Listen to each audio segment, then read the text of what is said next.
Ix-xogħol fuq il-parti l-ġdida tal-Kulleġġ San Nikola fir-Rabat jinsab fi stadju avvanzat, tant li f'Settembru din mistennija tilqa' l-ewwel studenti bħala skola medja.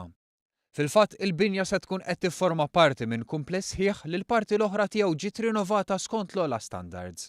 La darba titlesta l-iskola se tilqa' fiha madwar 400 student u studenta ta' livell medju b'sistema ta' koedukazzjoni.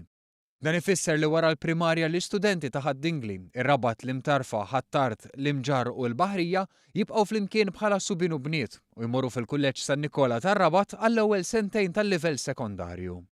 Minn hemmhekk imorru fl-iskola l-ġdida li qed tinbena fiż-żona magħrufa bħala ta' Swatar bejn Ħaddingli u r-Rabat sabiex ikomplu l-aħħar 3 snin tas-sekondarja.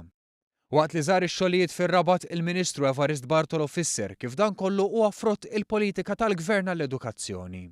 Politika li tmur lil hinn mill-qafas tradizzjonali ta' kulleġġi kbar u tħares lejn il-ħolqien ta' komunitajiet ta' adolexxenti fi skejjel iżgħar.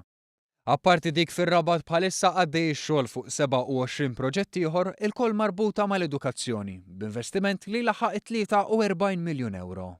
Dan jinkludi l-bini ta' 6 skejjel ġodda fil-lokalitajiet ta' Pembroke, Ħall-Kirkop, Ħaddingli, Marsa Skala, Il-Mosta u San Pawl il-Baħar.